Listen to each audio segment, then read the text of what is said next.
Praise the Lord. സംഖ്യാപുസ്തകം 33 അധ്യായം 1 മുതൽ 56 വരെയുള്ള തിരുവചനങ്ങൾ. മോശയുടെയും അഹരോൻ്റെയും കൈക്കീഴിൽ ഗണം ഗണമായി മിസ്രയീം ദേശത്തു നിന്ന് പുറപ്പെട്ട ഇസ്രയേൽ മക്കളുടെ പ്രയാണങ്ങളാവിത്. മോശ യഹോവയുടെ കൽപ്പന പ്രകാരം അവരുടെ പ്രയാണക്രമത്തിൽ അവരുടെ താവളങ്ങൾ എഴുതിവെച്ചു. താവളം താവളമായി അവർ ചെയ്ത പ്രയാണങ്ങളാവിത്. 1-ാം മാസം 15-ാം തീയതി അവർ രമസേസിൽ നിന്ന് പുറപ്പെട്ടു.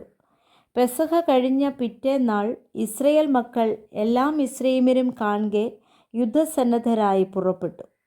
മിസ്രയീമ്യരോ യഹോവ തങ്ങളുടെ ഇടയിൽ സംഹരിച്ച കടിഞ്ഞൂലുകളെയെല്ലാം കുഴിച്ചിടുകയായിരുന്നു.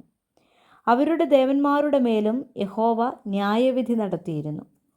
ഇസ്രയേൽ മക്കൾ രമസേസിൽ നിന്ന് പുറപ്പെട്ട് സുക്കോത്തിൽ പാളയമിറങ്ങി.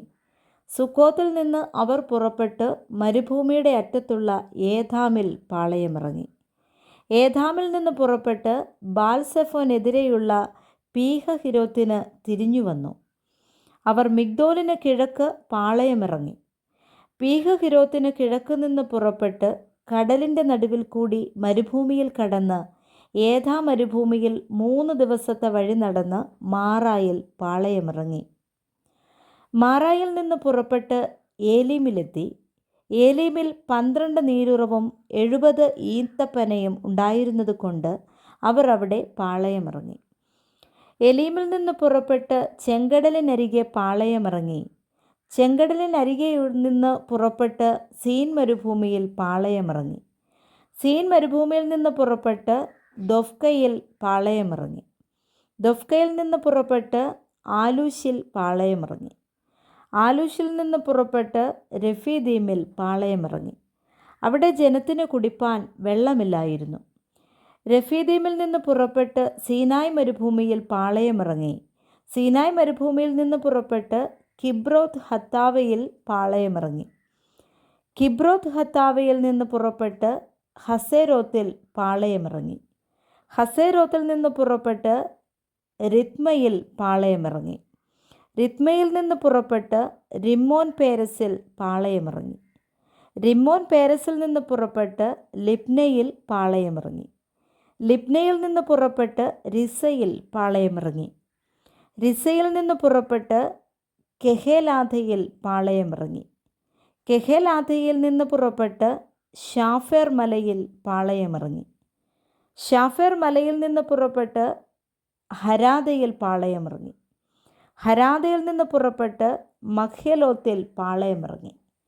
മഖ്ഹലോത്തിൽ നിന്ന് പുറപ്പെട്ട് തഹത്തിൽ പാളയമിറങ്ങി. തഹത്തിൽ നിന്ന് പുറപ്പെട്ട് താരഹിൽ പാളയമിറങ്ങി. താരഹിൽ നിന്ന് പുറപ്പെട്ട് മിത്കയിൽ പാളയമിറങ്ങി. മിത്കയിൽ നിന്ന് പുറപ്പെട്ട് ഹശ്മോനയിൽ പാളയമിറങ്ങി. ഹശ്മോനയിൽ നിന്ന് പുറപ്പെട്ട് മൊസേരോത്തിൽ പാളയമിറങ്ങി. മൊസേരോത്തിൽ നിന്ന് പുറപ്പെട്ട് ബെനേയാക്കാനിൽ പാളയമിറങ്ങി.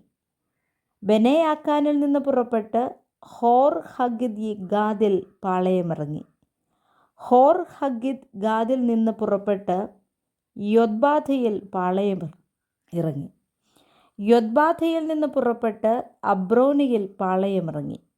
അബ്രോനയിൽ നിന്ന് പുറപ്പെട്ട് എസ്യോൻ ഗേബരിൽ പാളയമിറങ്ങി. എസ്യോൻ ഗേബരിൽ നിന്ന് പുറപ്പെട്ട് സീൻ മരുഭൂമിയിൽ പാളയമിറങ്ങി. അതാകുന്നു കാദേശ്. അവർ കാദേശിൽ നിന്ന് പുറപ്പെട്ട് ഏദോം ദേശത്തിൻ്റെ അതിരിങ്കൽ ഹോർ പർവ്വതത്തിങ്കൽ പാളയമിറങ്ങി. പുരോഹിതനായ അഹരോൻ യഹോവയുടെ കൽപ്പന പ്രകാരം ഹോർ പർവ്വതത്തിൽ കയറി. ഇസ്രയേൽ മക്കൾ മിസ്രയീം ദേശത്തു നിന്ന് പോന്നതിൻ്റെ 40-ാം സംവത്സരം 5-ാം മാസം 1-ാം തീയതി അവിടെ വച്ചു മരിച്ചു. അഹരോൻ ഹോർ പർവ്വതത്തിൽ വെച്ച് മരിച്ചപ്പോൾ അവന് 123 വയസ്സായിരുന്നു. എന്നാൽ കനാൻ ദേശത്തു തെക്കു പാർത്തിരുന്ന കനാന്യനായ അരാദ് രാജാവ് ഇസ്രയേൽ മക്കളുടെ വരവിനെക്കുറിച്ച് കേട്ടു. ഹോർ പർവ്വതത്തിൽ നിന്ന് അവർ പുറപ്പെട്ട് സൽമോനയിൽ പാളയമിറങ്ങി. സൽമോനയിൽ നിന്ന് പുറപ്പെട്ട് പൂനോനിൽ പാളയമിറങ്ങി. പൂനോനിൽ നിന്ന് പുറപ്പെട്ട് ഓബോത്തിൽ പാളയമിറങ്ങി. ഓബോത്തിൽ നിന്ന് പുറപ്പെട്ട് മോവാബിൻ്റെ അതിരിങ്കൽ ഇയെ അബാരീമിൽ പാളയമിറങ്ങി. ഈയീമിൽ നിന്ന് പുറപ്പെട്ട് ദീബോൻ ഗാദിൽ പാളയമിറങ്ങി. ദീബോൻ ഗാദിൽ നിന്ന് പുറപ്പെട്ട് അൽമോദി ബ്ലാഥയീമിൽ പാളയമിറങ്ങി. അൽമോദി ബ്ലാഥയീമിൽ നിന്ന് പുറപ്പെട്ട് നെബോവിന് കിഴക്ക് അബാരീം പർവ്വതത്തിങ്കൽ പാളയമിറങ്ങി. അബാരീം പർവ്വതത്തിങ്കൽ നിന്ന് പുറപ്പെട്ട് യെരിഹോവിനെതിരെ യോർദാൻ അരികെ മോവാബ് സമഭൂമിയിൽ പാളയമിറങ്ങി. യോർദാൻ അരികെ മോവാബ് സമഭൂമിയിൽ ബേത് യെശീമോത്ത് മുതൽ ആബേൽ ഇത്തീം വരെ പാളയമിറങ്ങി. യെരിഹോവിനെതിരെ യോർദാൻ അരികെ മോവാബ് സമഭൂമിയിൽ വെച്ച് യഹോവ മോശയോട് അരുളി ചെയ്തത്, നീ ഇസ്രായേൽ മക്കളോട് പറയേണ്ടുന്നതെന്തെന്നാൽ, നിങ്ങൾ യോർദാൻ അക്കരെ കനാൻ ദേശത്ത് കടന്ന ശേഷം ദേശത്തിലെ സകല നിവാസികളെയും നിങ്ങളുടെ മുമ്പിൽ നിന്ന് നീക്കിക്കളഞ്ഞ് അവരുടെ വിഗ്രഹങ്ങളെയും ബിംബങ്ങളെയും എല്ലാം തകർത്ത് അവരുടെ സകല പൂജാഗിരികളെയും നശിപ്പിച്ചു കളയണം. നിങ്ങൾ ദേശം കൈവശമാക്കി അതിൽ കുടിപ്പാർക്കണം. നിങ്ങൾ കൈവശമാക്കേണ്ടതിന് ഞാൻ ആ ദേശം നിങ്ങൾക്ക് തന്നിരിക്കുന്നു. നിങ്ങൾ കുടുംബം കുടുംബമായി ദേശം ചീട്ടിട്ട് അവകാശമാക്കണം. ആളേറെയുള്ളവർക്ക് ഏറെയും കുറേയുള്ളവർക്ക് കുറേയും അവകാശം കൊടുക്കണം.